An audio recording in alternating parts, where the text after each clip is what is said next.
Me gustaría dialogar con ustedes, viendo que es un público de psicólogas y psicólogos, de que para entender el manejo emocional de las crisis, hay que ubicarse que este problema se puede ver a tres niveles. El nivel macro social, que comienza por el planeta, los continentes, los países, con sus particularidades, con sus historias, con sus matices, que puede llegar hasta los inclusive países, estados, como es la situación de México es un país federal, y también los municipios o las ciudades, pero está también el nivel mesosocial, que es muy importante, las instituciones, las comunidades, las asociaciones, los grupos, las redes como esta que estamos participando, y está el nivel microsocial, donde está algo vital, que hablaremos más adelante, que es la familia, ¿verdad? Las personas cercanas, hasta llegar a la individualidad. Y estos tres niveles, macrosocial, meso y microsocial, a lo largo de la historia, en las grandes escuelas, en la teoría, en las metodologías prácticas, desafortunadamente no siempre se ven de manera dialógica, de manera interrelacionada. En particular, a pesar de todo el currículo y todos mis 32 años de profesión y haber podido trabajar con culturas y personas de todos los continentes, y agradecer la bondad, la humildad y la posibilidad de miles de personas con las cuales he podido aprender y acompañar en situaciones críticas, emergencias, desastres, de sufrimiento, yo hoy y cada día me siento un humilde estudiante, porque esta problemática es una problemática muy compleja, una problemática la cual yo abordo tanto en mi vida como en la profesión desde un punto de vista sistémico, integrativo, multi y transdisciplinario. Sistémico porque hay un sistema de categorías, hay un sistema de consideraciones que requieren ser tenidas en cuenta. Integrativo porque hoy más que nunca, cuando uno ve estos aspectos macro, meso y micro, la psicología, si vamos a sus orígenes hasta hoy, la psicología científica, yo no hablo de la pseudo o de la antipsicología, que también está muy de moda en este mundo de infodemia, de muchas fake news, de falsas noticias. Los aspectos psicológicos integrativos tienen cuestiones que predisponentes a nivel genético, neuroanatómicos, fisiológicos. Recuerdo el doctor Blas en la otra videoconferencia, una de las que he estado con él, hablaba de los aspectos neuroanatómicos, neuropsicológicos, neurofisiológicos, neurocognitivos, que en este mundo de las neuroimágenes hemos dicho, yo diría que hemos reafirmado, ¿verdad, doctor Blas? Cuestiones que son verdades científicas, pero no podemos negarlo. Sin embargo, usted entra ahora a Google, ¿cuántas investigaciones hay sobre el manejo de las emociones en crisis, teniendo en cuenta estos aspectos que para mí, yo siempre le digo a los estudiantes, como decía mi maestro, cuando yo voy a abordar, a acompañar una persona, una comunidad, cualquier tipo de situación, vamos primero a los orígenes de la organicidad o el aspecto orgánico, neuropsíquico en sentido general. Y esto tiene una dimensión que va a lo histórico, a lo sociohistórico, a lo antropológico, a la psicogenética, pero al aspecto neurocognitivo. Y eso es vital. Y eso va a estar relacionado con una cuestión muy importante, que es que ello tiene una interrelación, no es directa, no es automática, no es causa-efecto, con el contexto histórico-cultural a nivel macro, meso y microsocial. Y eso nos lleva a algo muy interesante y que permite un mayor diapasón de comprensión, que es la multi y la transdisciplinaridad. Desafortunadamente, nosotros en América Latina, sobre todo, la psicología no es lo suficientemente sistémica, no es lo suficientemente integrativa y tampoco no es lo suficientemente multitransdisciplinaria. Porque se ven los extremos y hoy esta situación en la que estamos viviendo, para entender esta crisis, pues hay que ver estas cuestiones. Miren, con frecuencia se habla de los aspectos emocionales. Yo a veces le pregunto a los colegas, a una persona, ¿por qué usted dice que eso es un problema emocional? Por favor, usted me pudiera decir que por qué esta cuestión es emocional. Y la persona te repite y te repite a veces hasta un profesional, pero lo emocional no es más, ¿verdad?, que una condición humana por medio a través de la cual expresamos, ¿verdad?, en qué medida este sistema de valores humanos que tenemos, ¿verdad?, nos permite comprender esta expresión tanto de sí mismo, de los otros, como el sistema de relaciones de nosotros con los otros. Pero eso, insisto, tiene una predisposición neuropsíquica muy importante y se va a expresar según el contexto social de la persona. Y eso nos lleva a entender que el funcionamiento de los aspectos emocionales puede estar a un nivel consciente, a un nivel subconsciente y particularmente a un nivel inconsciente. Porque fíjense que el sufrimiento humano, ¿verdad?, hay muchos estudios experimentales a lo largo de la historia de la psicología y en los últimos años, por suerte, en estas investigaciones de educación emocional, de la neuropsicología, de las neurociencias educativas, de las neurociencias aplicadas, pues se encuentra en determinadas estructuras del sistema nervioso huellas mnémicas de esos factores emocionales. Y inclusive yo he sido bendecido al poder trabajar con personas de muchas culturas, de una gran diversidad de culturas. Y hemos encontrado como un mínimo común denominador, pues elementos muy similares de estas manifestaciones emocionales macro, meso y microsociales en personas de las distintas culturas, que es lo que se llaman regularidades, tendencias del comportamiento humano ante situaciones críticas. Porque las situaciones críticas hay que verlas en distintas dimensiones. ¿Y qué ocurre? Digamos, lo más difundido del concepto crisis que viene de las culturas orientales, cuando usted le pregunta a una persona que está en crisis o que escucha que otro está en crisis, yo lo comparo con el concepto cáncer. Cuando una persona dice, tengo cáncer, pues ya el otro dice, se murió. ¿Sí o no? Sin embargo, la persona con un cáncer, inclusive en fase terminal, no quiere decir que esa persona va a morir mañana, ni que va a morir en un tiempo corto. Porque tiene que ver con el concepto de crisis, si lo vemos sistémica, integrativa, multi y transdisciplinar. A lo largo de la historia, la crisis para el ser humano se ha visto más como una oportunidad, como un factor de cambio, como un factor de crecimiento. Pero hay cuestiones, digamos, que están muy relacionadas con cuestiones sociales, como es las representaciones sociales, los mitos, los estereotipos, ¿verdad? Y en este mundo que estamos hoy digital, pues constantemente hay muchos mensajes subliminales que se repiten mucho y nos hacen creer que las crisis a nivel emocional, pues nosotros no tenemos la capacidad suficiente como ser humano para manejarla y por favor vamos a depender de otros.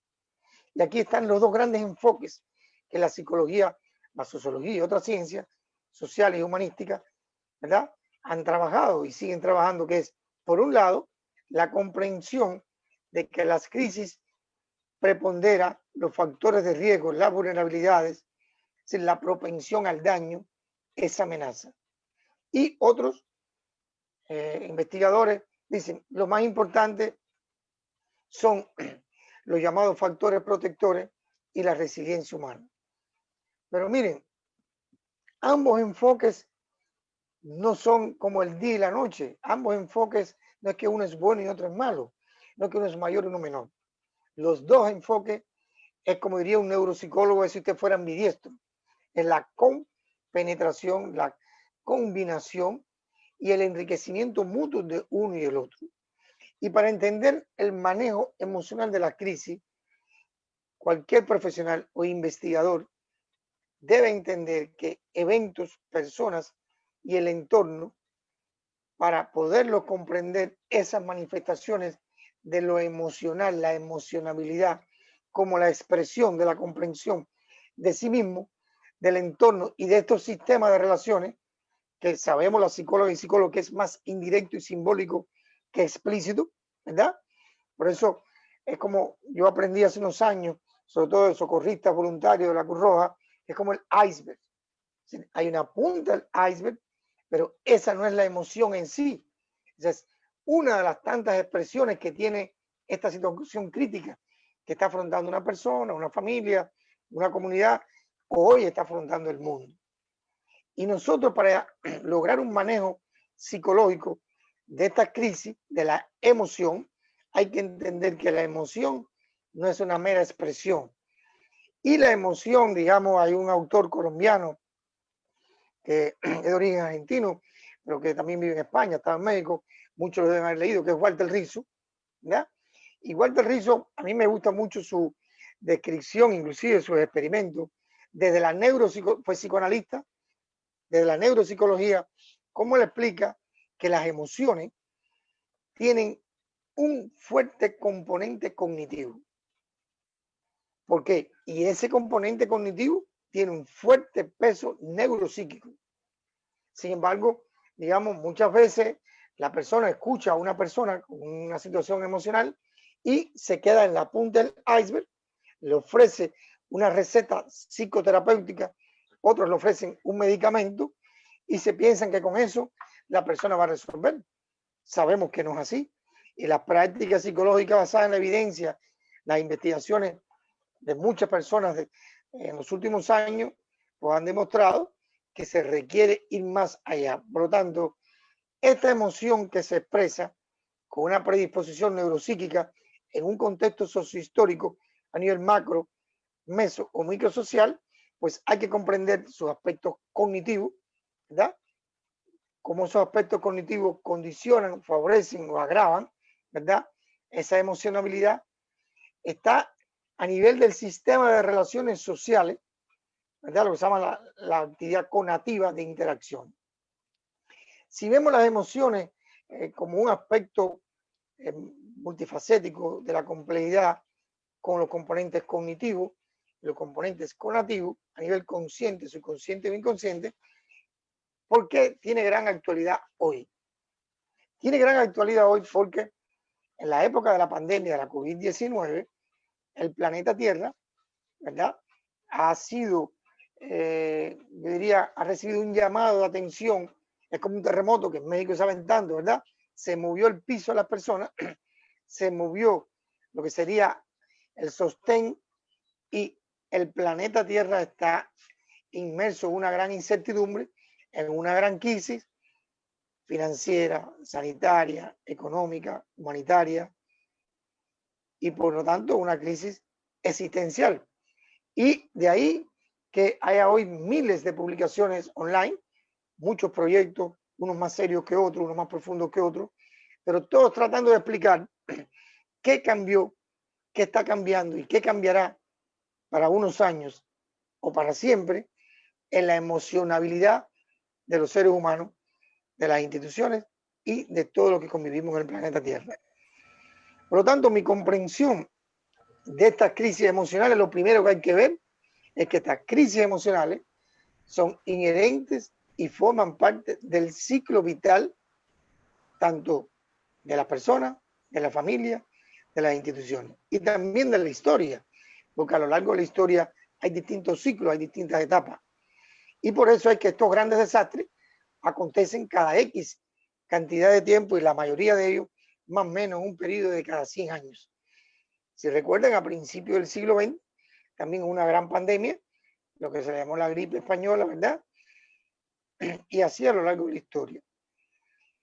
Otro aspecto que hay que entender es que, y por eso es interesante lo que hablaba el doctor Blas, y tiene gran fuerza hoy, ¿por qué es importante para el manejo de las crisis emocionales retomar, profundizar y conocer lo que hoy se llama la educación emocional?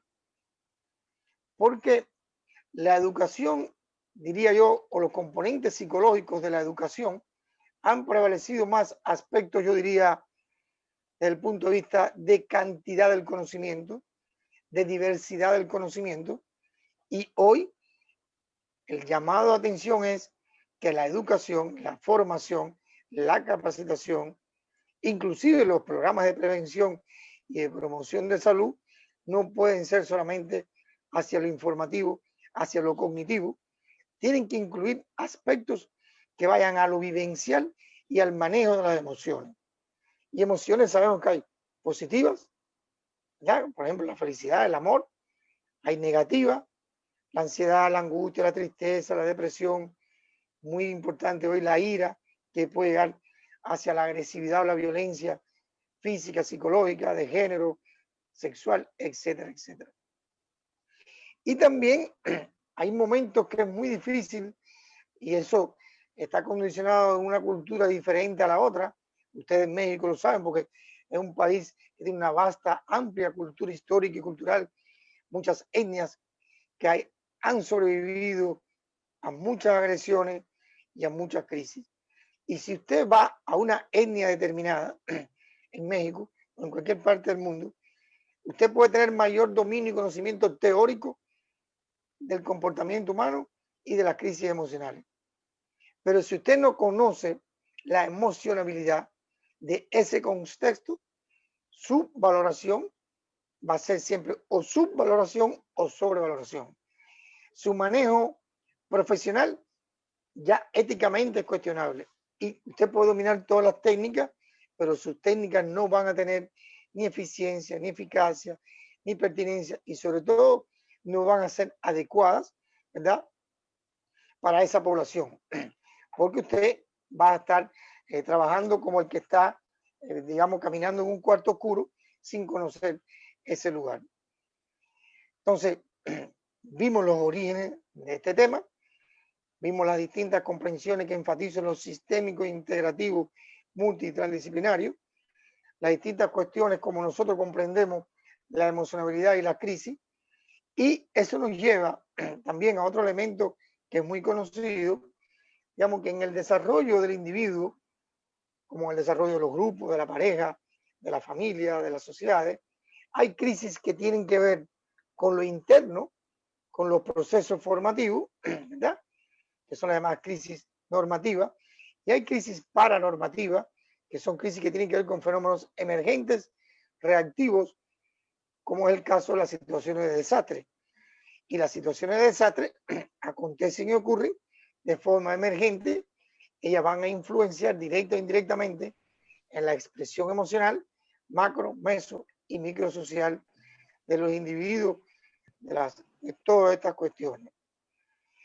Yo, sin embargo, pregunto y siempre converso con los colegas, cuando vamos a la universidad y los que somos docentes, ¿qué educación emocional nosotros le damos a los futuros profesionales?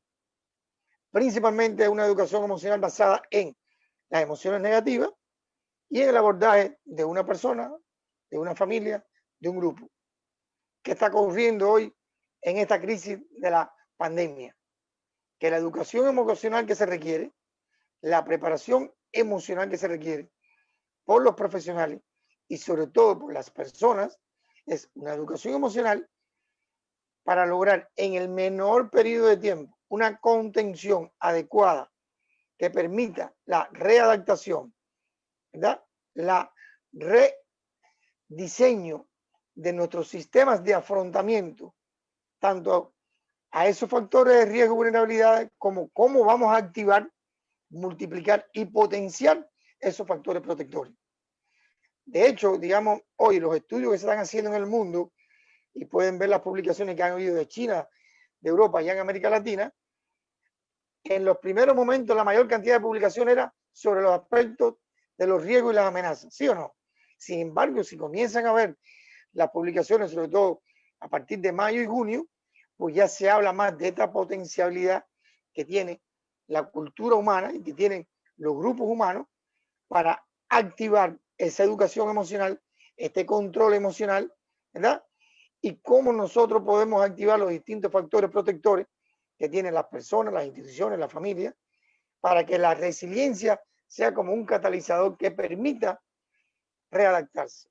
Porque el mayor riesgo emocional de esta crisis es que se diferencia de otras situaciones de desastre que han habido en los últimos, diríamos, 50 años, que más o menos sabemos que empezó esta crisis alrededor de diciembre, enero, pero ¿quién tiene respuesta cuándo va a culminar la crisis? ¿Sí o no? Y cuando usted como ser humano no tiene el control de la situación, ¿verdad?, pues ahí viene la angustia y la ansiedad. Es decir, esta incertidumbre en relación al futuro de la pandemia, pues conlleva a que las emociones negativas tengan un gran desarrollo y sean muy potenciadas en cada uno de los entornos. Y cuando hemos investigado, digamos, en distintas culturas, y nosotros en el país hemos estado en contacto constantemente con personas de todas las provincias del país, pues no ocurre igual. Y también en contacto con colegas de distintos países del mundo, pues el afrontamiento, que es la forma de expresión y de manifestación de esta emocionalidad, pues es muy diferente. Y pudiéramos decir que el comportamiento humano para expresar, controlar y potenciar las emociones adecuadas, pues hay dos grandes tipos de comportamientos emocionales. Aquellos que son la mayoría, que son comportamientos humanos normales en situaciones de crisis, que es la inmensa mayoría, ¿verdad? Porque todo comportamiento humano en crisis es normal. La persona va a tener un comportamiento que le va a conllevar a responder de distintas maneras. Nosotros que nos gusta mucho la fisiología, la psicofisiología y también las matemáticas, la mayoría de ustedes o todos ustedes deben conocer la curva de Gauss. ¿Qué ocurre ante una situación crítica de gran magnitud o incidente crítico de gran magnitud como la COVID-19? Pues inicialmente la mayoría de las personas, su emocionabilidad responde acompañada de mecanismos de gran excitación, ¿verdad? Excitación que cuando no hay la debida preparación, cuando no hay las redes de apoyo, cuando la incertidumbre lleva al infinito, puede llegar a situaciones muy graves, hasta llegar a desesperanza, a ideación suicida. Pero cuando esta gran excitación, que ocurre sobre todo en los primeros momentos, cuando la persona entra en contacto con una gran cantidad de información, una gran cantidad de amenazas, una gran cantidad de cuestiones, si esa persona no tiene los necesarios niveles de preparación para que su comprensión sea una comprensión lo más racional y adecuadamente posible a sus posibilidades y de su entorno, pues esa persona tiene multiplicada hacia aspectos lo más negativamente posible de estas emociones negativas. Pero las emociones negativas son como los mecanismos de defensa, es una respuesta natural, normal y fisiológica y psicosocialmente establecida en las personas ante esto. Pasado un tiempo, según las afectaciones, según las pérdidas directas e indirectas, según los vínculos que vaya teniendo la persona con esta epidemia, pues vamos a ver que hay como una amortización y hay lo que se llama una inhibición. Y son aquellas personas que se quedan sin recursos. Cuando usted habla con la persona dice que ya no tengo energía, es que ya no puedo respirar, es que ya no sé qué hacer, es que ya agoté todo lo que sabía, es que ya no tengo a quién llamar. Entonces, ahí viene un grupo de fenómenos que es como una curva de descenso y entonces esa inhibición es muy peligrosa, como se ha visto en las publicaciones, en las personas mayores de la tercera edad, en enfermos mentales que estén descompensados, en los trabajadores de la salud y de la emergencia, sean hospitalarios, bomberos, voluntarios, que lleva a un grupo de emociones negativas y de conductas de autodaño, ¿verdad? De consumo de alcohol, de adicciones, etcétera. Por lo tanto, estos son aspectos que no están lo suficientemente divulgados en los medios y a la hora de divulgarlo, sobre todo a la población, hay que divulgarlo con ética, sin crear pánico, sin crear,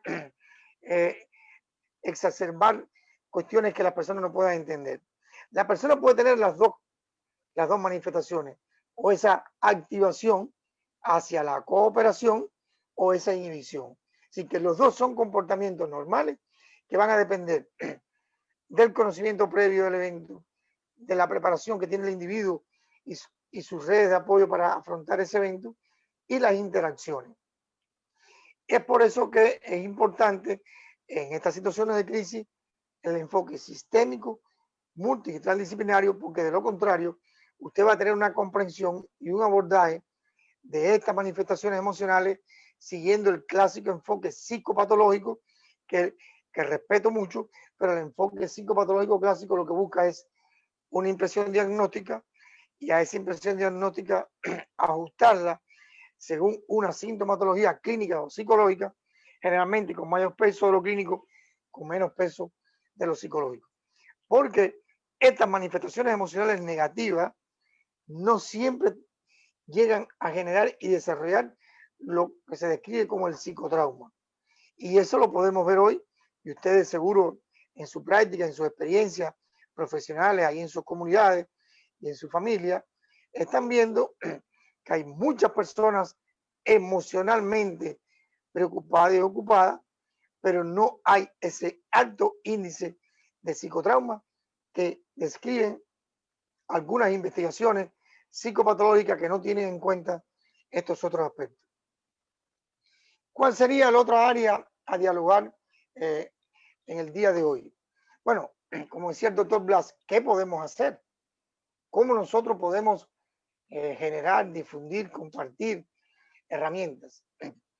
Yo creo que la primera respuesta y el primer comentario es que la comunidad científica de la psicología y de otras ciencias debemos empoderarnos y empoderar a nuestras comunidades hoy, por suerte, a través de los medios de comunicación y de las nuevas tecnologías, de mensajes educativos que sean capaces de clarificar a las poblaciones cuáles son esos factores de riesgo y vulnerabilidades a los cuales hay que prestar atención o mayor atención en determinado momento de cómo se va desarrollando la pandemia, y que la persona vea esos nexos en el antes, el durante y el después, y hacer un llamado a cómo se activan y cuáles son esos factores protectores y cómo se reflejan los aprendizajes de la resiliencia para el manejo de esta crisis.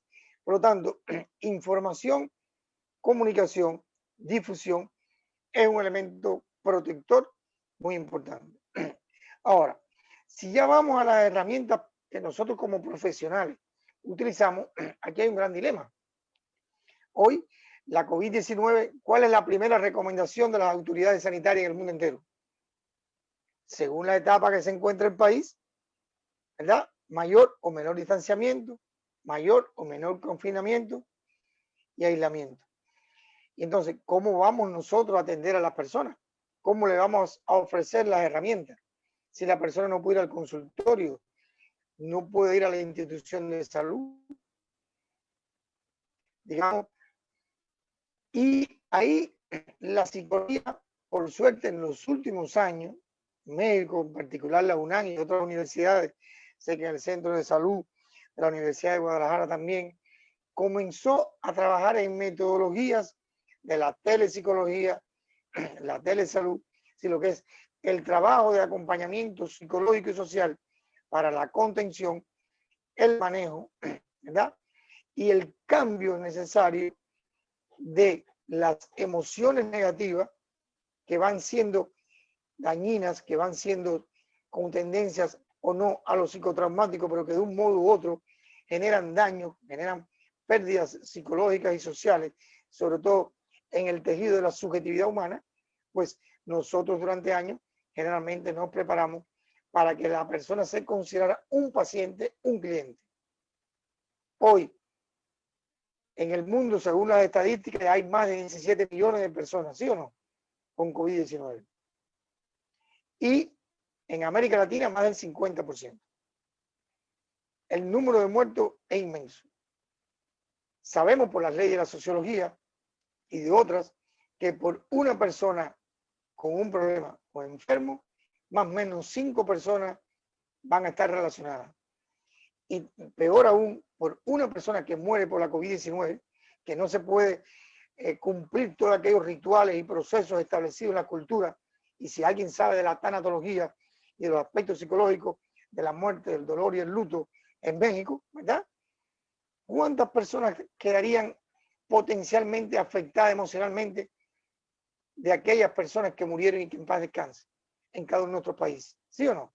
Por lo tanto, estos 17 millones de personas directamente afectadas conllevan a más de 100, 200 y quizás más 300 millones de personas en este mundo que ya tienen potencialmente manifestaciones emocionales simbólicas, directas o indirectas, relacionadas con este evento. Y millones y millones de personas en el mundo, ¿verdad? Emocionalmente han tenido cambios, en su mayoría bruscos, inesperados, ¿verdad? Porque esta pandemia vino para un gran cambio y no sabemos cuándo va a terminar. Y como constantemente estamos con el celular, las noticias, pues haga usted un experimento muy sencillo y va a ver que más o menos el 70% de las noticias que uno lee en cualquiera de las versiones de los modos digitales son de aspectos negativos y hoy la mayoría de lo peor de la COVID. Y yo me detendría porque lo más interesante aquí son las preguntas. Yo recomiendo como herramientas profesionales para el trabajo todas aquellas metodologías, programas de abordaje del sufrimiento humano, del dolor, de las emociones negativas, todas aquellas técnicas consideradas antiestrés, tanto las clásicas, ¿verdad?, como aquellas que en los últimos años, sobre todo las cognitivas conductuales, las técnicas de la tercera y la cuarta ola de la generación, como le llaman, las técnicas psicodramáticas, ¿verdad?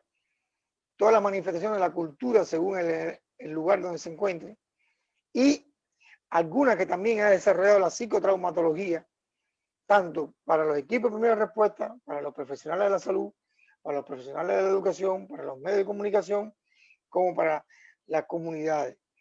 Y lo importante es que usted, estas técnicas que hay en el mundo y en todos los países, en México y en América Latina, no sean aplicadas sin una previa validación en estas poblaciones. Porque muchas de estas técnicas son diseñadas, validadas en Norteamérica, en Europa, en Oceanía, pero para nuestra cultura y en un momento como este, si usted aplica una técnica de control emocional, una técnica antiestrés, que no fue previamente validada y que no tiene en cuenta el contexto del equilibrio y el desequilibrio de los factores de riesgo y vulnerabilidad con los factores protectores y la resiliencia, pues usted puede tener la mejor intención con esa técnica, pero su metodología de ayuda emocional va a generar lo que se llama en psicología de emergencia y desastre como el segundo desastre. El segundo desastre es algo más grave y más dañino que la iatrogenia en medicina. Es decir, usted está dando una ayuda que en lugar de ayudar genera mayor daño directo e inmediato y también inmediato a las personas que el fenómeno en sí. Por lo tanto, nosotros hacemos un llamado a nuestros colegas que a la hora de diseñar programas de acompañamiento psicológico, social u otros para las emociones, el manejo de las crisis emocionales, pues tener en cuenta las experiencias que ya tienen, proyectos, programas comunitarios en el lugar donde usted está y entonces utilizar esos aprendizajes. Y algo importante y que he aprendido en estos 32 años, aquí el sistema de relaciones de quienes ayudan a los que ayudan, no hay una superioridad. No es como la relación cliente-terapeuta, donde el terapeuta es superior porque, venga, le escucho para ver sus problemas y yo le voy a dar las soluciones.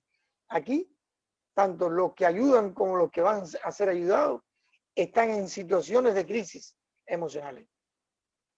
Y ahí entonces el rol nuestro es identificar en este sistema de relaciones, que la mayoría es a través de la telepsicología, porque para llegar a las relaciones personales, persona a persona, face to face, ¿verdad?, centrada en la persona, como decía Carl Rogers, depende de que ya la epidemia esté más controlada. Y como único nosotros podemos activar en las personas, en la familia, en los líderes formales e informales de las comunidades, en los comunicadores sociales, estos aspectos o estos resortes motivacionales que potencien la amortización necesaria de estas emociones negativas por las emociones positivas y que podamos generar programas que permitan activar aquellos aprendizajes inconscientes y subconscientes a un nivel consciente de lo que la educación emocional durante los años, de manera tanto directa como indirecta, ya sea la educación escolar, la educación familiar, la educación popular, la de los medios.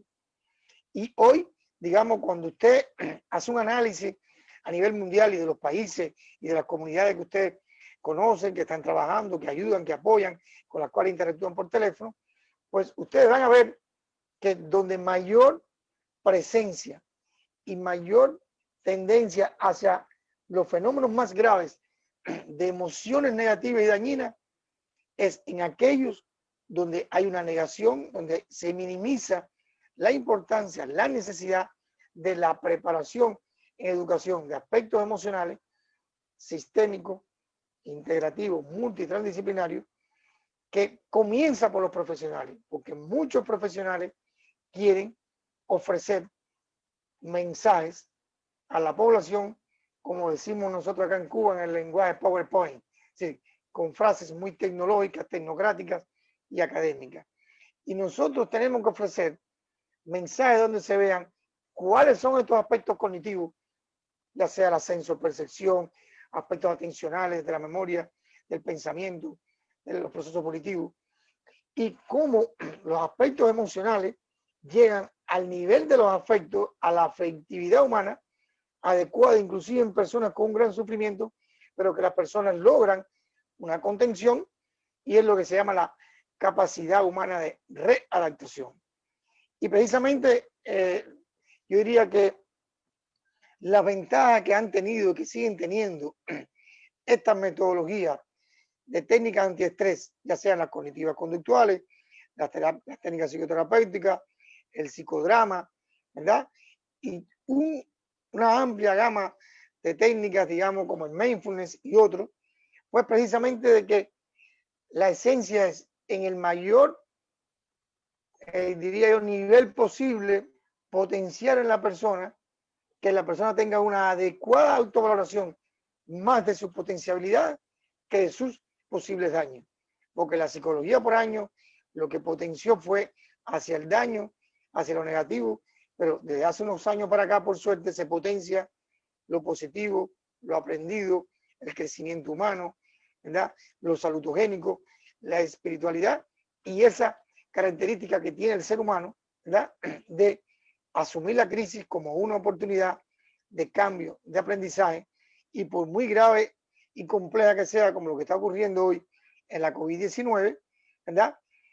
Independencia de esta relación de cuáles eventos directos e indirectos yo tengo con la COVID-19, cómo eso tiene que ver con el nivel escolar, con la raza, la religiosidad, las experiencias previas, las pérdidas directas e indirectas de la persona, qué preparación tiene la persona y en qué comunidad y qué entorno usted vive, más o menos organizado, cuáles son sus redes de apoyo. Y todo eso se va a ver reflejado en el sistema de emociones, ¿verdad?, de la persona, donde, insisto, algo interesante de la COVID-19, sobre todo en la parte del confinamiento, es cómo las familias y las personas han generado una gran cantidad de iniciativas, un ejemplo, este sistema de diálogo online, para que las emociones positivas se potencien, se multipliquen, tengan la mayor estabilidad y profundidad posible para contener, amortizar y permitir el cambio y la readaptación humana ante estos retos que vivimos. No quiero hablar de técnicas en específico porque, y tampoco hablar de, digamos que en cada país diferente. En el caso de nosotros en Cuba, inclusive un país tan pequeño, y en cada una de las provincias hay tendencias y experiencias muy particulares, porque hay historias diferentes. Y nosotros durante muchos años nos hemos dedicado a estudiar cómo es ese manejo de las emociones en distintos grupos de edades, en grupos poblacionales, en distintas profesiones y ante distintas situaciones. Y es lo que nosotros llamamos que las emociones en situaciones de crisis, yo diría que el mínimo común denominador es como una especie de un shock psicológico. Así que este shock psicológico del cual habló Freud, ¿verdad?, no tiene por qué ser siempre un shock a nivel neurótico. Así que hay un shock psicológico, pero más que un shock psicológico psicopatológico, lo que está viviendo el mundo hoy es un shock psicológico cultural.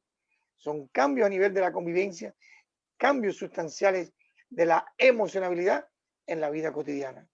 Y en ese proceso que estamos muchos países del retorno paulatino a la nueva normalidad, pues también estos aprendizajes científicos de la educación emocional nos sirven para nosotros profundizar en que las herramientas que históricamente pensamos que eran las más adecuadas, no estoy seguro si todas ellas podrán seguir siendo adecuadas, eficientes y eficaces. Por lo tanto, yo terminaría de la siguiente manera. Para entender el manejo de las emociones en situaciones de crisis como la COVID-19, primero que nada hay que entender su esencia, y su esencia es genética, neuroanatómica, biológica, fisiológica, psicológica, social, espiritual y medioambiental. Por ende, es sistémica, multi y transdisciplinaria. En segundo lugar, las situaciones de crisis no son mayoritariamente negativas si tienen este tipo de abordaje. Tercero, lo que ha demostrado la COVID-19 es que la humanidad progresista, los intelectuales, los científicos, las personas, instituciones y comunidades de buena fe, de voluntad y de amor al bienestar y a la calidad de vida, pues lo que están potenciando es programas y diseños de comprensión y de afrontamiento a la emocionabilidad que potencien aquellas emociones, aquellas experiencias, aquellas vivencias que van a favorecer una paulatina, una relativamente más estable, profunda y estable readaptación. Y finalmente, esta nueva normalidad y esta vida que vamos teniendo y que tendremos los próximos meses y años es un cambio, porque cambian las condiciones higiénico-sanitarias, cambian un sistema de relaciones y además los impactos, las consecuencias y sobre todo la repercusión de esta crisis pandémica de COVID-19 ha desbordado como si fuera, ¿verdad?, las gotas y las capacidades de comprensión y afrontamiento de continentes, de estados, de instituciones y de personas. Y la psicología, en mi humilde opinión, tiene mucho que aportar para que el desbordamiento, ¿verdad?, no sea un desbordamiento fatal, no sea un desbordamiento sin control, no sea un desbordamiento que no podamos nosotros ofrecerle herramientas y sistemas de ayuda donde el protagonista principal es el ser humano y sus redes de apoyo, en particular la familia, los sistemas educativos, las comunidades y los medios de comunicación.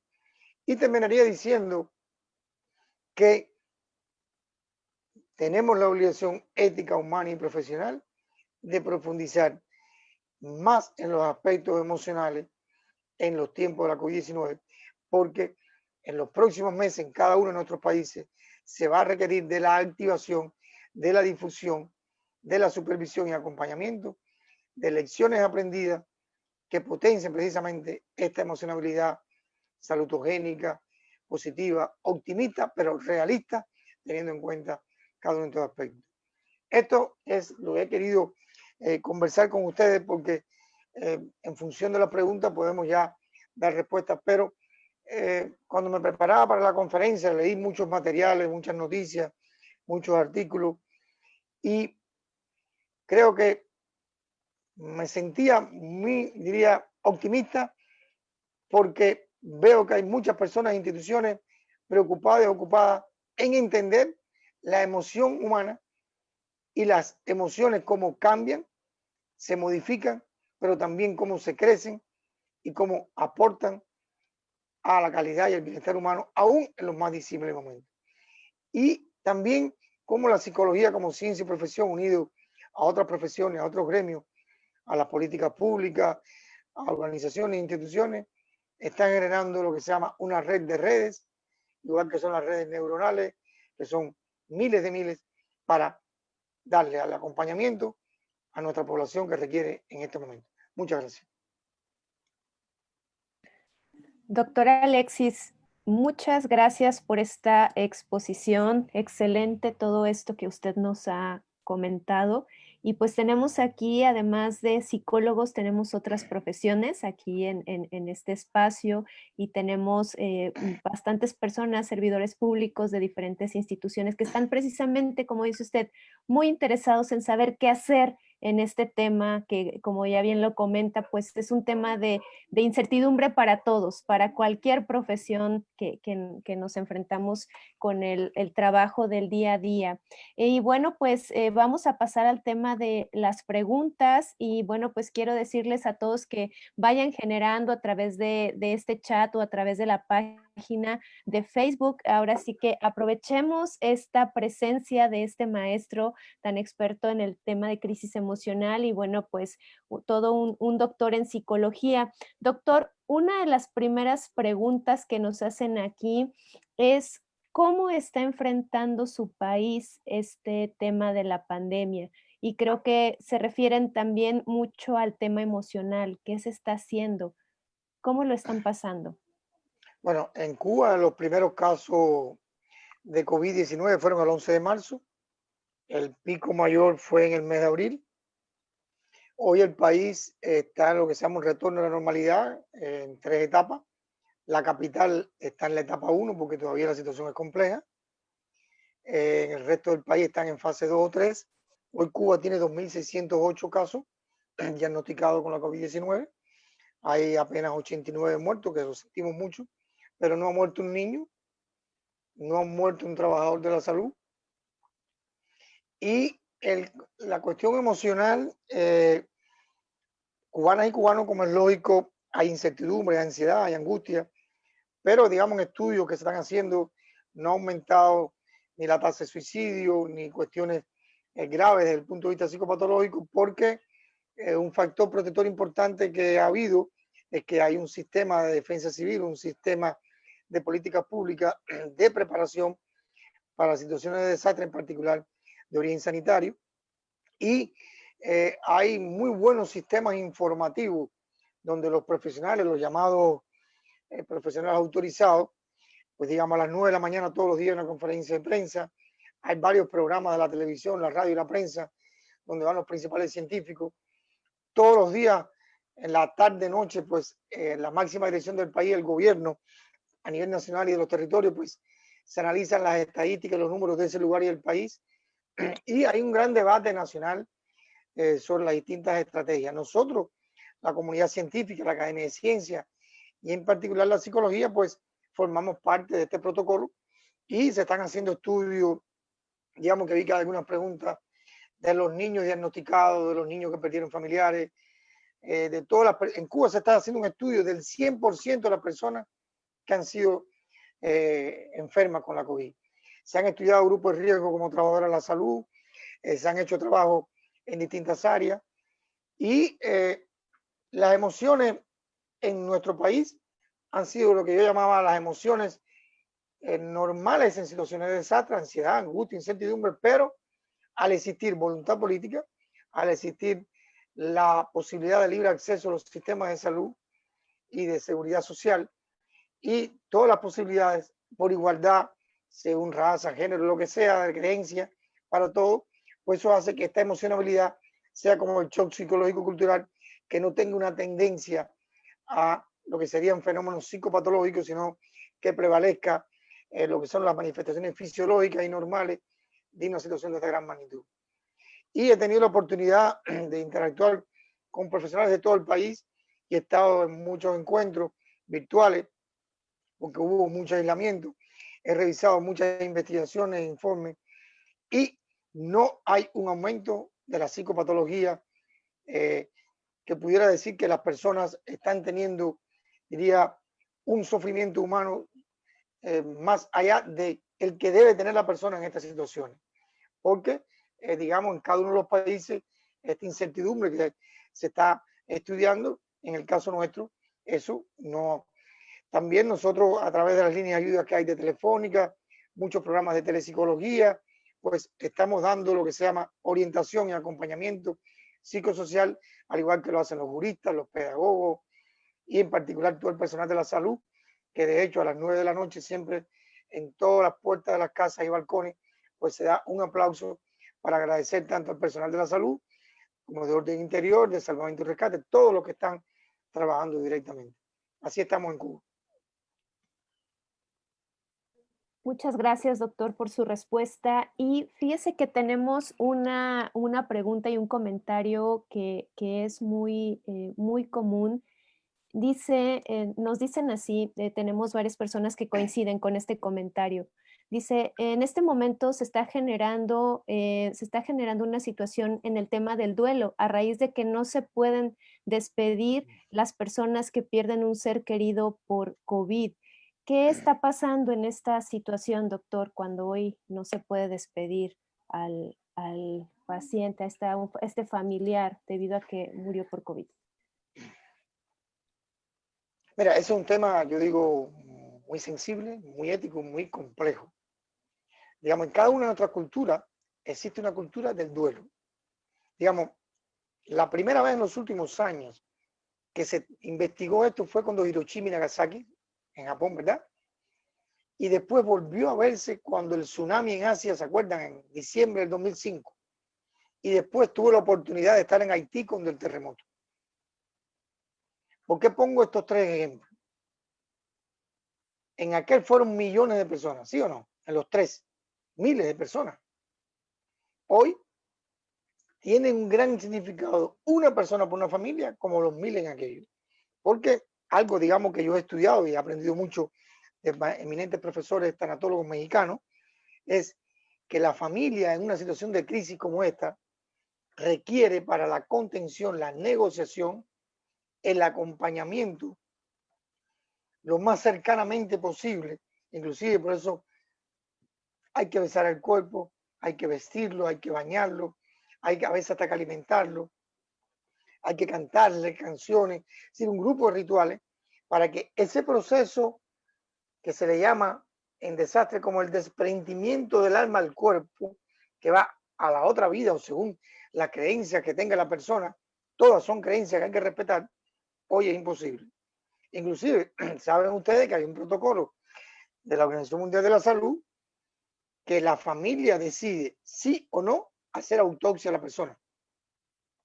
Si hay un documento que tiene que firmar, ¿sí? Como me dice aquí una pregunta, la fase de Kubler-Ross, ¿verdad? Pero aquí no son las 5 fases, es más complicado. Entonces, yo recomiendo psicólogas y psicólogos, al personal de la salud, hay que dialogar con las familias que están teniendo y que van a tener desafortunadamente familiares y seres queridos que van a morir. Y hay que buscar, cumpliendo las orientaciones sanitarias, ¿verdad? Según las situaciones, la familia es quien decide en Cuba, sí o no la autopsia. Si es la autopsia, el personal de medicina legal tiene toda la protección que lleva porque es una autopsia complicada. Y lo que se ha hecho en Cuba, digamos, a la hora de lo que es el velorio, el entierro, es que no es un proceso muy masivo, sino determinada cantidad de personas. Pero sí se ha establecido en el país para estas 86 familias es un sistema de acompañamiento en la atención primaria de salud y ahora estamos trabajando en el caso de cuando comienzan las escuelas de esos niños que perdieron familiares o esos niños que estuvieron enfermos, esos niños que estuvieron en centro de aislamiento o que algunos de sus familiares o amigos o vecinos, porque aquí es muy importante eso. Pero quiero que sepan una cosa, que no solamente tiene impacto en ese luto y en ese duelo la familia, el personal de la salud también lo tiene, tanto prehospitalario como hospitalario. Y aquí se está viendo de una manera, yo diría, diferente o más compleja, tanto las manifestaciones del burnout o algo que yo he visto más en los últimos años, como es el estrés traumático secundario, que es un fenómeno no psicopatológico, sino un fenómeno psicosocial, de aquellas personas que ayudan a los que requieren ayuda y se sienten frustrados porque mi ayuda no fue suficiente y esa persona se fue, murió. Por lo tanto, es un tema que estamos discutiendo mucho en América Latina y en el mundo. Y puse ejemplos que ya con anterioridad la comunidad científica estudió, como es Hiroshima y Nagasaki, el tsunami de Asia y también lo que ocurrió en Haití. Por lo tanto, ¿qué les recomiendo?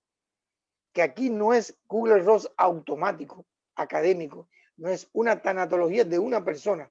Hay que incorporar estos aspectos de la educación emocional, de la contención emocional, en situaciones cuando miles y millones de personas, más indirectamente que directamente, están relacionadas con con esa persona que murió y que no podemos darle el acompañamiento al cuerpo y al alma de ese ser querido que va a tener una evolución según la creencia religiosa, según la cultura, pero es un problema grave. Y si miran la cifra, ya son 17 millones de personas. Miren cómo todos los días aumenta, particularmente en América Latina. No voy a mencionar países para no decir uno u otro, como el número de personas que mueren es tan grande. Y hay mucha queja de que no se le permite a las familias un acompañamiento de este proceso. Y si no se hace eso, pues el duelo patológico, los procesos, las complicaciones que sabemos emocionales negativas van a ser irreparables. Gracias, doctor Alexis. También nos preguntan qué técnicas usted sugiere para la intervención con niños, sobre todo ahora, doctor, que bueno, pues a los maestros, sobre todo esa figura tan importante que le va a tocar recibir a tantos niños después de esta pandemia o que ya está con ellos en esta educación a distancia. ¿Usted qué les diría? Mire, para recomendar una ayuda profesional a un niño hay que tener en cuenta la edad, la familia, ¿verdad? Porque cuando el niño está en la edad, digamos, más antes de los 3 años, antes de los 5 años, mayormente esta ayuda es a través del juego, a través de la ludoterapia, a través del dibujo, a través de actividades que el niño puede expresar indirectamente cómo se está sintiendo. Ya cuando el niño está en la edad escolar, según, digamos, el desarrollo cognitivo o cognoscitivo que vaya teniendo el niño, pues las herramientas hay que estudiar a través de cuestiones proyectivas, a través de cuestionarios que se están elaborando, sobre todo tipo de entrevistas estructuradas, semiestructuradas al niño, de cómo él vivenció este periodo y cómo él vivencia que quedó en él esa huella emocional. Pero no hay que ir solo a lo negativo, nosotros estamos haciendo un tipo de entrevista también, ¿qué aprendizaje tuvo el niño? Porque en Cuba se considera al niño y sobre todo los adolescentes y los jóvenes como protagonistas, formadores de la prevención y la promoción de la salud emocional. Y como eso, qué iniciativas tú, qué aporte hizo su familia, y así en cada una de las edades. Y en el caso del maestro, nosotros estamos haciendo un trabajo en la comunidad científica en Cuba y la psicología colaborando para preparar, como usted decía, a los maestros. Porque ahora en Cuba, me imagino que en México igual, en Cuba la escuela debe comenzar el 1 de septiembre, ustedes creo que comienzan siempre en agosto, pues se está haciendo un estudio, qué cantidad de niños va a haber en un auditorio, según los metros cuadrados. Antes había una cantidad de niños, entonces ahora también viene el problema sociométrico de la colectividad. Cambio de maestro, cambio de colectivo, así que hay un grupo de fenómenos que estamos estudiando, que nos estamos preparando, se está haciendo trabajo por la televisión y la radio, se están preparando materiales, se están preparando los maestros, pero aquí lo fundamental es que la comunidad científica no puede investigar en un laboratorio sin tener como protagonista a la persona y al entorno real, a la comunidad, sea la familia o sea la escuela. Y entonces también se puede utilizar todas las técnicas conocidas, digamos, de relajación, de el psicodrama, de las técnicas cognitivas, pero siempre cualquier tipo de técnica de acompañamiento psicológico, emocional, particularmente con los niños, con las personas que han tenido el impacto directo de la COVID-19, con los enfermos mentales, con los enfermos crónicos, con las personas de la tercera edad, no se puede hacer eso sin una evaluación psicodiagnóstica previa, porque no es lo que la persona simplemente está diciendo. La persona generalmente dice, no, yo estoy bien, a mí no me pasó nada, yo creo que puedo seguir con esto. Y usted hay que evaluar. Entonces, con los niños, insisto, en la primera infancia, la ludoterapia, con el juego, lo que es el dibujo, todo lo que es esas actividades, a medida que aumenta, ya que sabe leer y escribir, pues con escritos, técnicas productivas como, digamos, deseos, miedo, composiciones, técnicas de estudio de la ansiedad, de la angustia, combinada con técnicas proyectivas como el dibujo, la historieta, según su contexto, para que exprese tanto las emociones negativas como, insisto, sus aprendizajes y así con los demás grupos. Gracias, doctor Alexis. Y algo ya usted nos ha respondido, sin embargo, en redes sociales también nos comentan qué estrategias utilizar como familia con los adultos mayores, ellos que están ahorita en este momento siendo percibidos como los más vulnerables y al ver que, bueno, pues su vida se encuentra primeramente en riesgo. ¿Usted qué diría respecto a esto? Mira, les recomiendo que visiten la página de Facebook Sociedad Cubana de Psicología, donde hay muchos materiales de la experiencia en Cuba. Y en particular, nosotros, digamos, hubo mensajes en las redes sociales que fueron iatrogénicos y hasta irrespetuosos con las personas de la tercera edad, con los abuelos y abuelos, ¿verdad? Y si es una verdad científica que son personas de alto riesgo, por la comorbilidad, por las enfermedades, pero en particular en Cuba, las abuelas y los abuelos son la memoria histórica viviente y son muy importantes. Entonces, hay que explicarles, hay que acompañarlos y hay que buscarles, según la etapa de la pandemia, si es confinamiento parcial, su mayor utilidad y su mayor riqueza y convivencia emocional en casa y con la familia, y también que utilicen las redes, ya sea el teléfono, internet, lo que sea, la llamada, para que mantengan el vínculo no solamente a lo interno de la familia, sino algo que hemos visto en Cuba, es el vínculo necesario para las personas de la tercera edad con otras personas de la tercera edad con las cuales ellos habitualmente cada día o cada cierto tiempo se veían.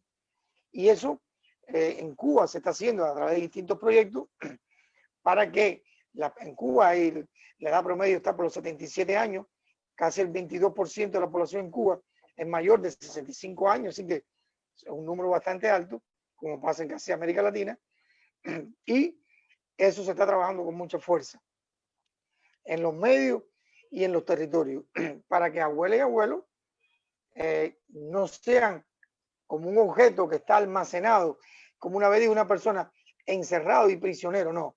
Son personas que, por la experiencia vivida, cuando el diálogo es afectivo, emocional, dialógico, pues entienden, comprenden por qué hay que quedarse en casa, pero quedarse en casa para, desde ese lugar, apoyar y aportar al máximo, sobre todo aquellos que tienen menos experiencia de su historia de vida y la historia de vida de otros.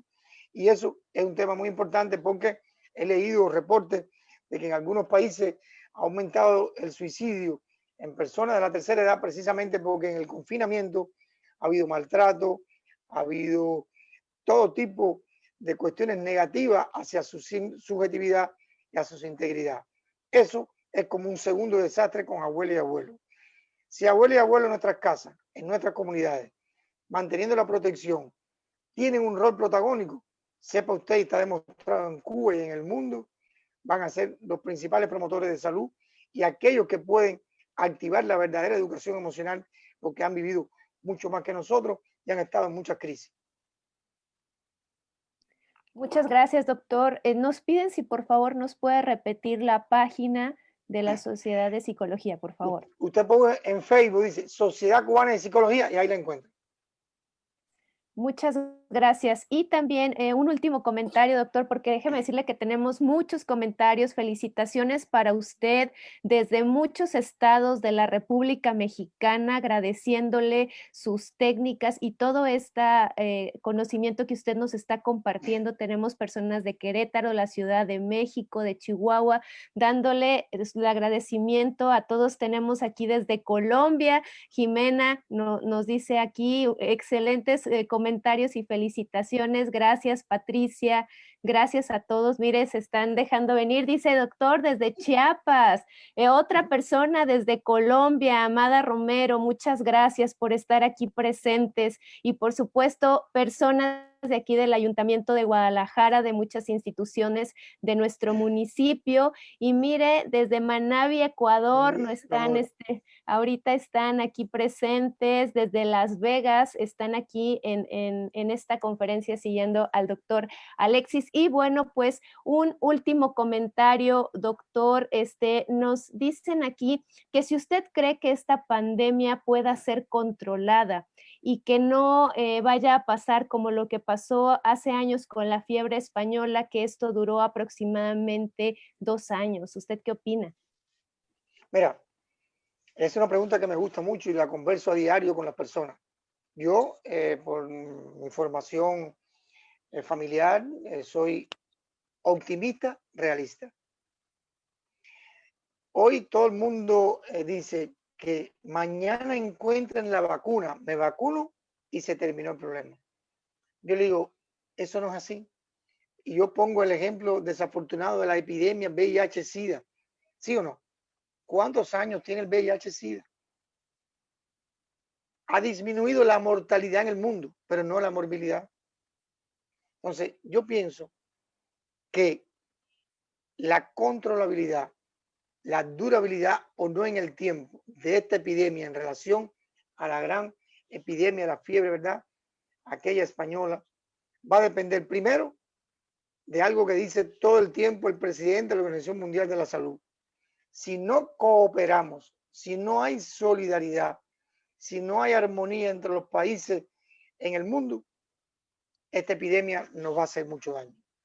Segundo, nosotros tenemos un deber profesional de comunicar a las personas, no para asustar, sino para que la vacuna que está ahí, todos nosotros tenemos la vacuna, que es hacer lo que hay que hacer, donde hay que hacer y cómo hay que hacer. De esa manera, nuestro comportamiento diario y permanente y consciente va a favorecer de que no se multiplique la epidemia. Fíjense en los últimos días, todos los rebrotes que ha habido en el mundo. ¿Cuál es la causa? Muy sencilla, que las personas conscientemente no hacen lo que hay que hacer. Por lo tanto, yo diría que, digamos, en Cuba yo estoy muy contento cómo estaba el desarrollo. Sin embargo, en Cuba no ha sido igual en todos los territorios. Y se hace un análisis de por qué un territorio de una manera y en otro de otra manera. Imagino que igual ustedes en México sepan dónde hay más, dónde hay menos casos, ¿verdad? Pero nosotros como país y comunidad científica estamos analizando porque hay un grupo de municipios en el país donde hubo 0 personas hasta hoy.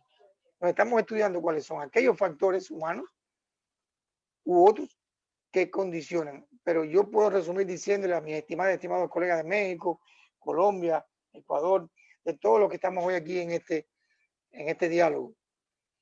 Sí se puede controlar si nosotros, cada uno aporta un granito de arena y multiplica a otros que no se queden en la idea, que vayamos a la acción. De lo contrario, digamos, ¿cuál es la diferencia de hoy a principios del siglo XX? Mayor población en el mundo, mayor movilidad en el mundo y los factores de riesgo y vulnerabilidad hoy son muy grandes. Porque hay un problema en el mundo que es la pobreza, la desigualdad, ¿sí o no? Y con la pobreza y la desigualdad, fíjense que la causa de América Latina, que tiene más del 50% hoy de los enfermos y los muertos, ¿cuál es? La pobreza, la desigualdad, ¿sí o no? Entonces, por eso, hagamos el máximo posible para que todas y todos apliquemos la vacuna que tenemos, que es el autocontrol y la disciplina sanitaria. Y eso no depende de tener más o menos dinero. Eso no depende de tener más o menos desarrollo. ¿Verdad? Y quiero agradecer esta oportunidad y digamos, si recuerdan algunos psicólogos y psicólogos que están hoy en el chat, cuando hace alrededor de 5 o 7 años, no recuerdo exactamente, se hizo en Ciudad de México un congreso de inteligencia emocional y de felicidad. Y las ciudades más humildes del mundo, incluyendo Chiapas, ¿verdad? Que tiene una gran historia, tenían niveles superiores de felicidad y de satisfacción emocional superior a Nueva York, a París y a Tokio. Ciudades muy humildes del interior de Costa Rica. Yo he estado en Papantla, en lugares muy humildes de México, en lugares muy humildes del Ecuador. Tuve la oportunidad de estar en Haití. Y esas personas sin mucho dinero, pero si hacen lo que hay que hacer, ¿verdad? Entonces, hoy ese es el llamado, que nosotros no nos cansemos de hacer esto, conversar, dialogar y potenciar el comportamiento humano salutogénico adecuado, acorde a las medidas higiénico-sanitarias todo el tiempo. Porque acá en Cuba hay un gran debate hoy, pueden entrar a los medios, porque en unos lugares estamos bien, porque en otros lugares no estamos tan bien. Así que depende, el protagonista, estimados y estimados colegas que me escuchan, es el ser humano. No son los gobiernos, son los seres humanos. Por lo tanto, creo que se puede controlar esta pandemia, se debe, no es que se debería, se tiene, y si somos más solidarios y si hacemos esto y colaboramos, porque fíjense, yo fui muy cuidadoso no utilizar términos de técnica, porque esto no es una conferencia científica, esto es un diálogo. Si tuviéramos un auditorio, pues yo hubiera hablado de un grupo de técnicas concretas, ¿sí? Pero el objetivo mío aquí es motivarlos a la reflexión y que esa experiencia que cada uno de ustedes tienen en sus instituciones, en sus comunidades, digan, ¿es adecuada o inadecuada a lo que estoy haciendo o a lo que debo seguir haciendo? Para potenciar ese tipo de comportamiento humano que favorezca bienestar y calidad en estos difíciles momentos, que es más importante que nunca antes. Por la pregunta que usted me hacía, profesora Delia. Muchas gracias, doctor Alexis. Qué interesantes sus preguntas. Siguen los agradecimientos en el chat, siguen los saludos y nos piden que regrese, doctor Alexis. Esperemos que sus tiempos le den para que volvamos a tenerlo por aquí. Muchas personas Está se bien, está bien. quedaron con ganas. Dígame. Sí, yo siempre me siento mexicano en lo más profundo de mi alma. Ya lo dije antes, lo dije al doctor Blas. Mi patriota preferido y el más admirado es Benito Juárez. Algún día tendré que ir allí a su museo. He estado en México muchas veces. Nunca he podido llegarme hasta allí porque sabe cómo son los tiempos. Admiro mucho a México y en Cuba, México es algo muy respetado. De hecho, la música mexicana, el cine mexicano, el mariachi. Así que Cuba y México estamos muy unidos y pues me sentiría honrado en otro momento de compartir y sigo muy de cerca todo lo que están haciendo ahí en Guadalajara, ¿verdad? Todo este movimiento que ustedes tienen de diálogo de paz, de educación emocional, que espero que en México tenga no solamente seguidores, sino aplicaciones, porque verdaderamente hace falta una vida más pacífica, una vida más tranquila, para que toda esa riqueza que ustedes tienen cultural, de todo tipo, no solamente culinaria, ¿verdad? Pues la puedan disfrutar con alegría, con estabilidad y con una sonrisa como la que usted está compartiendo. Yo creo que sí se va a lograr eso en México. El México de Benito Juárez lo merece porque el respeto al derecho ajeno es la paz. Gracias, doctor. Fabulosas sus preguntas y que nos llegan de verdad. Muchas gracias también para nosotros, muy querido, acá en Guadalajara. Y bueno, pues también está aquí el doctor Blas y quiere darle el agradecimiento por haber aceptado esta invitación. Doctor Blas, ¿nos escuchas? Bueno, primero que nada, pues todo nuestro reconocimiento, doctor Alexis. Aquí en México, pues hay una hermandad histórica entre los mexicanos y los cubanos, y es una hermandad histórica que se ha generado a partir de todas una serie de luchas que se dieron en su momento cuando México determinó no permitir la intromisión de otras ideologías y determinó que tenía que respetarse la autonomía de los pueblos. Entonces, nada está casual en esto que está sucediendo. Hay que recordar para quienes algunos no conocen mucho la información, pero la hermandad más importante que hay entre Cuba y México fue precisamente que aquí se recibió a Fidel Castro y el transporte fue precisamente una lancha que llevó el famoso Gradma a Cuba, ¿no? Entonces, aquí en México se refugió Fidel Castro cuando fue precisamente el problema de la Revolución Cubana, y bueno, es algo que nos hermana muchísimo a los mexicanos y a los cubanos, particularmente, bueno, hay mucho aprecio por otro tipo de situaciones que no vienen al caso, pero lo más importante es que se fortalece este vínculo, doctor. Creo que me atrevo a hacer a nombre de la maestra Delia y su servidor la promesa de poderlo volver a tener con nosotros, si están de acuerdo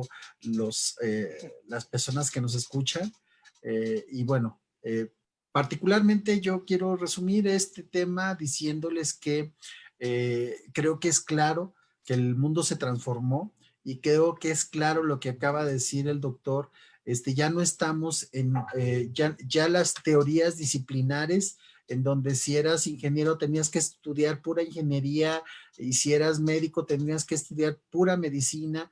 Creo que las ciencias ya son interdisciplinares, transdisciplinares, multidisciplinares, lo cual quiere decir que ahora como profesionistas tenemos que ya meternos en otras áreas del conocimiento.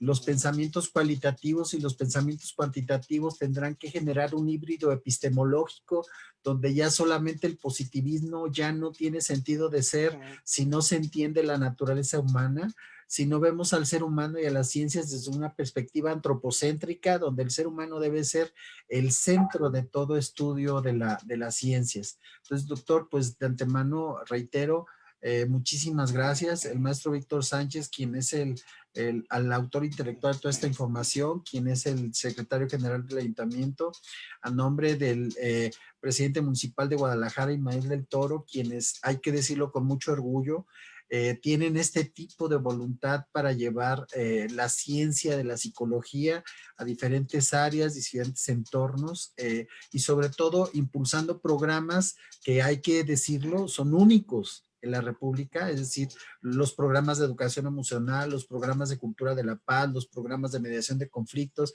los programas de justicia restaurativa, son programas que hay que seguir fomentando y con la presencia de los que están aquí, pues bueno, esto seguirá funcionando.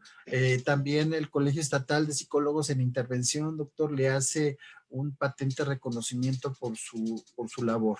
Entonces, bueno, pues muchísimas gracias. No nos despedimos porque creo que estaremos, lo que me gustaría, doctor, si nos pudiera facilitar algún correo donde las personas lo puedan localizar o puedan mandar la información. ¿Usted tiene mi correo? ¿No tiene mi correo? Sí, ¿Lo pongo pero... dónde, en el chat? Ajá, en el chat, si gusta, o yo... Usted lo tiene, alexislorenzo64@gmail.com. Muchas gracias, doctor. Ajá, usted lo tiene, ¿no? Sí, Alexis64, Lorenzo. Alexis Lorenzo. Alexis Lorenzo 64. Arroba. Lo voy a escribir un minutico en el chat. Voy a escribirlo en el chat. De acuerdo, doctor. De acuerdo, gracias. Yo le escribo un momento. Ajá, muchas gracias. Entonces, quería terminar diciendo, ya se lo envié, quería decir, doctor Blas, que usted como siempre, como sabio, como persona, y le tomo un segundo. Lo motivante de la situación de crisis que hay hoy es que hay que tener un aprendizaje global, multitranscultural. Yo siempre digo, cuando empecé a trabajar en este tema, hace 32 años, era muy joven, sufrí mucho porque no tenía el conocimiento. Por eso no me canso de compartir el conocimiento y de buscar este tipo de nexo y de diálogo. Hay que prepararse y prepararse y prepararse para potenciar este bienestar. Así que muchas gracias y verdaderamente una vez más ha sido muy bueno estar en contacto. Muchas gracias. Muchas gracias, doctor Blas. Gracias. Muchas gracias, doctor Alexis. Y mire lo que tenemos para usted. Este reconocimiento se lo hacemos llegar.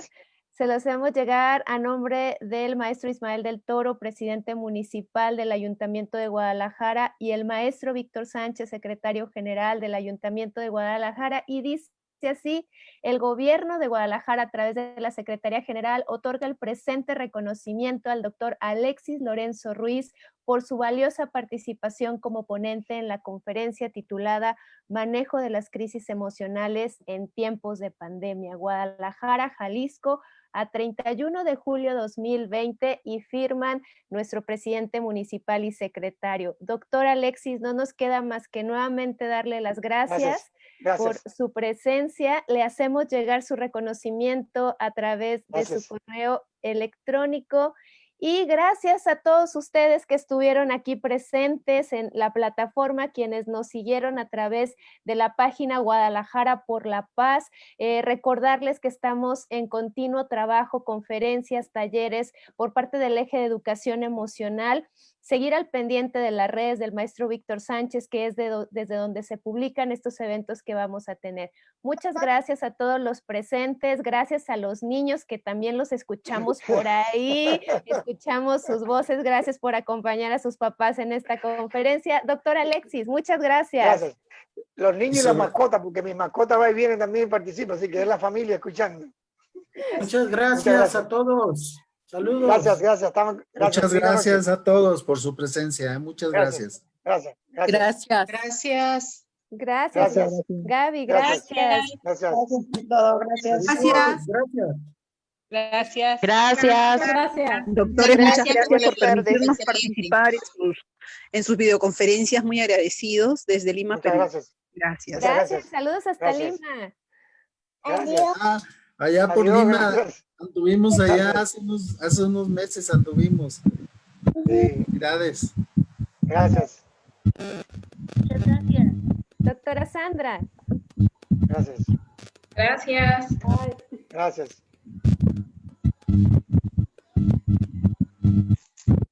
Maestra, que esté bien. Muchas gracias por la excelente ponencia. Muchas gracias por la atención.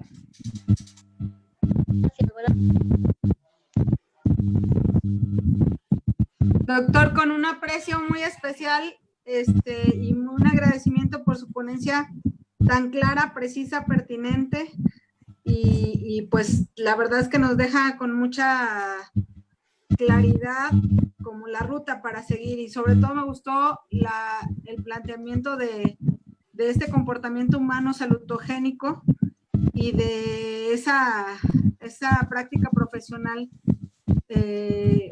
con humanidad progresista. Gracias. Excelente comentario, Miriam, gracias. Gracias, maestra Norma Angélica, Gracias. muchas gracias. Gracias.